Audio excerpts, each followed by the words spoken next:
here today with Zak Marks, an innovator, entrepreneur, a face of change. Can you tell us why I'm in this space? Yeah, of course. So I have severe allergies to nuts myself, nuts and legumes actually.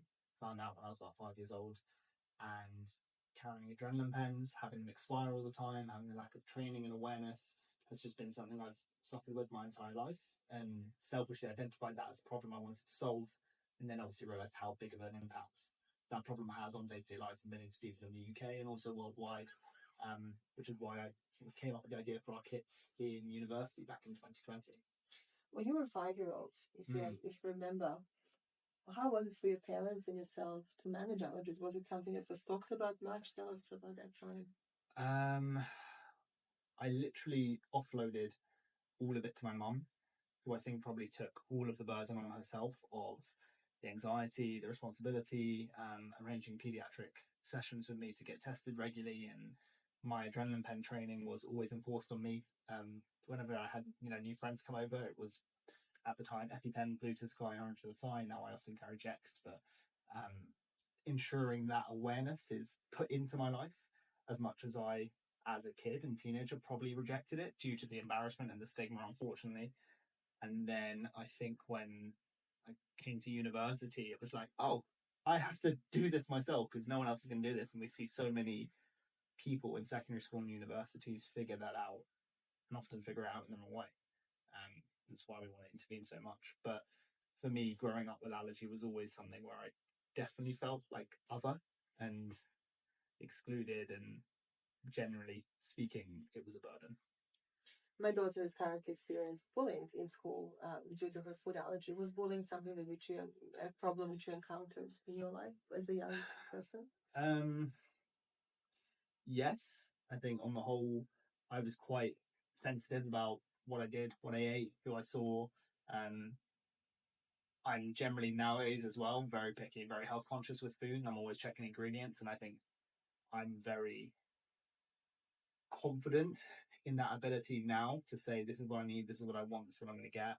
And if that's not feasible, then I'll go sort myself out. But as a young adult and as a kid, that's definitely a lot harder. I do remember one particular experience, and it's just one in my memory, but I'm sure it happened many other times, where I was on a school trip and there was a chocolate cake. I know that I could have may contain traces foods because that's most foods realistically, and I am safe to eat that. The teachers didn't know that I could have that, and they didn't trust or believe in me as a 10-year-old to tell them I could have that.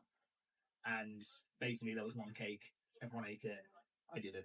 As a young child, I distinctly remember that 16 years later as being someone who was crying off at the corner, excluded from the rest of the group. Why did the teachers of nothing? They didn't offer a replacement, I guess, at that time. They were on a school trip, they didn't have it. The parent gave the cake. Like, at the end of the day, it's a really simple and harmless scenario, as you would assume, but for an individual who knows what they can eat and is being told something else by someone else who doesn't have the condition, it feels like they're taking it from you. And that's just very simple to overcome with a simple bit of awareness. So I guess bullying and exclusion to a certain extent. And then you came to university. So how did you find your team, your tribe? Tell us about finding your tribe to make this amazing product, life-saving device really happen. Super organically, thankfully. Everything has happened in a way that's just been friends, family, encouragement, followers. This was something I came up with in university as someone living with severe allergies and an industrial designer. I'd constantly been aware of the main product you carry as an allergy sufferer, an adrenaline pen. It's big and it's bulky and expires all the time. So I thought, can I change that? I looked into it and I found that loads of designers had designed new EpiPens or adrenaline pens, and there are other brands out there, but they weren't really solving the problem. They were still being forgotten, they were still expired, they were still too bulky. And so I said, okay, well, I'm also not an engineer or a medical student, so I can't redesign the pen. What service and product can I design around existing medication that fills the gaps?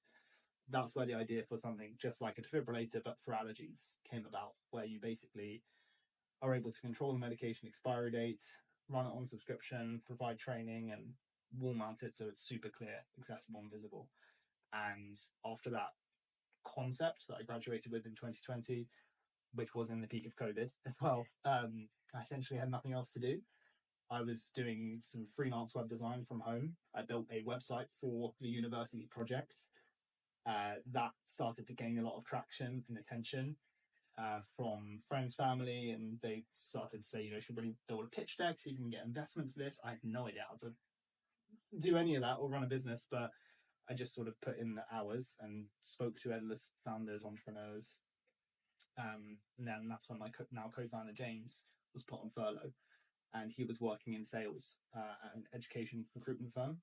So he had the schools knowledge and the sales knowledge, and also was good at operations and finance. We came together and then shortly after raised our first round of funding and partnered with ALK, who made the Jex Adrenaline Pen. From there, it was a case of pilot, iterate, develop, launch, raise, award, grant, launch again.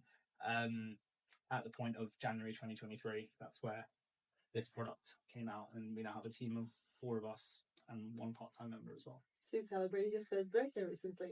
Of launch, yeah. Yeah, of course. And yeah, we're now in 350 schools. Tell us how did that start? Which school was your first school? So, God, we went on, sort of virtual conferences at the start, because again, it was COVID. And we were pitching this idea of the kit that was really just a prototype. It was literally like a plastic briefcase containing adrenaline pens. And it was a promise that we were going to deliver on refilling these pens. We didn't have a system in place or anything.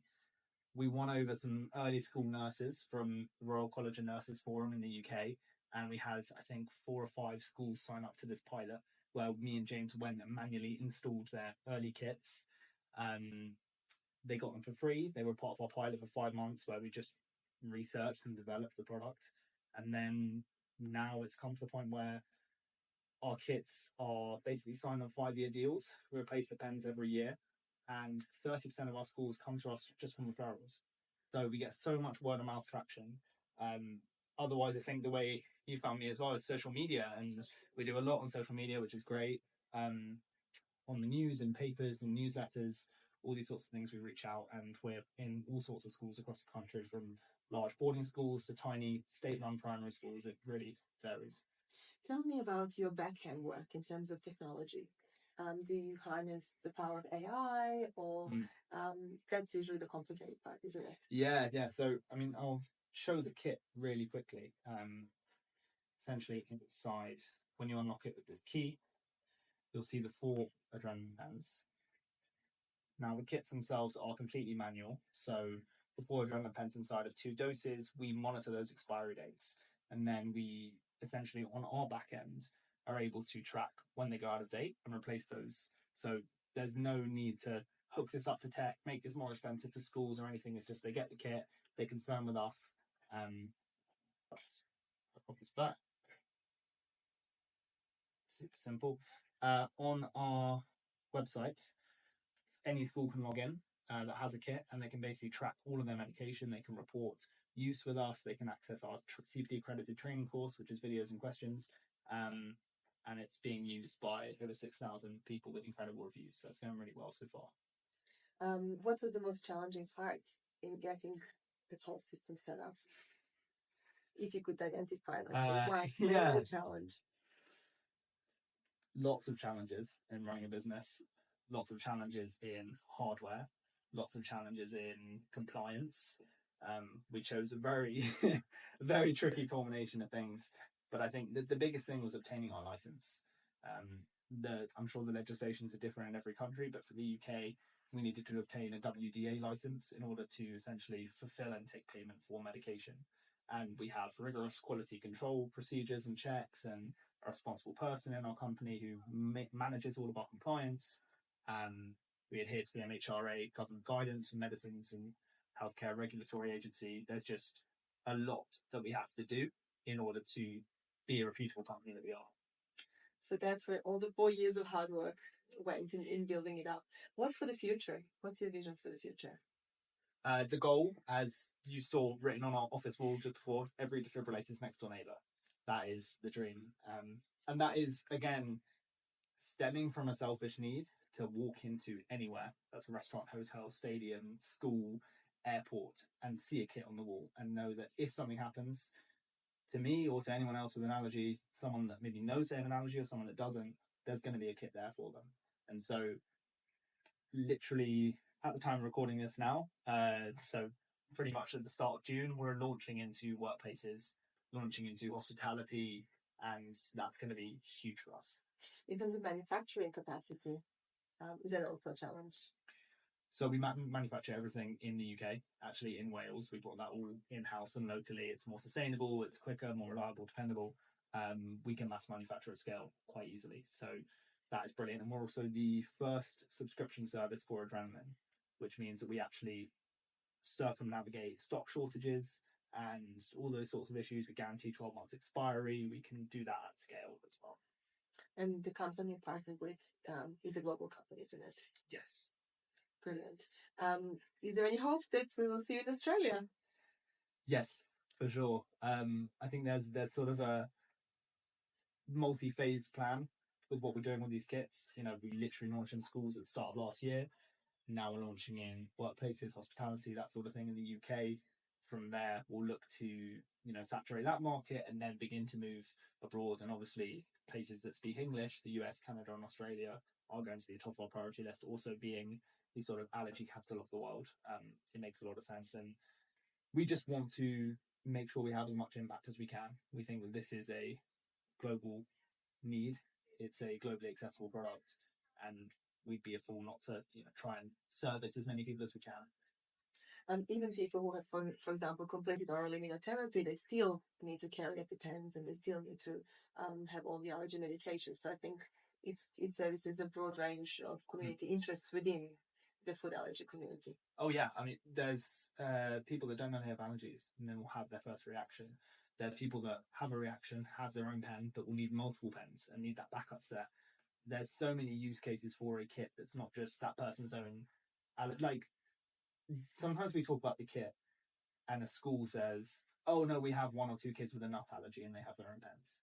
And that's like, okay, what about the 13 other major food allergens? What about non-food allergies such as bee and wasp venom and latex? What about teachers and visitors? What about people that don't know they have allergies? There's so many facets to protect. We get quite passionate about it, but obviously we need to be as a community in a way. Yes, absolutely. Is there a hope that individual households one day will be able to actually home your kids? Maybe. Never say never.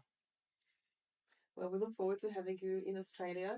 Australia is a springboard to Asia, and we are the food allergy capital of the world, so the need is there. Thank you very much for all your work and your advocacy work and the training, which is so essential as a reminder as well. Even people who have received training constantly need to be retrained and reminded. So thank you very much, and I'm hoping to see you soon in Australia, down under. No, thank you. Thank you.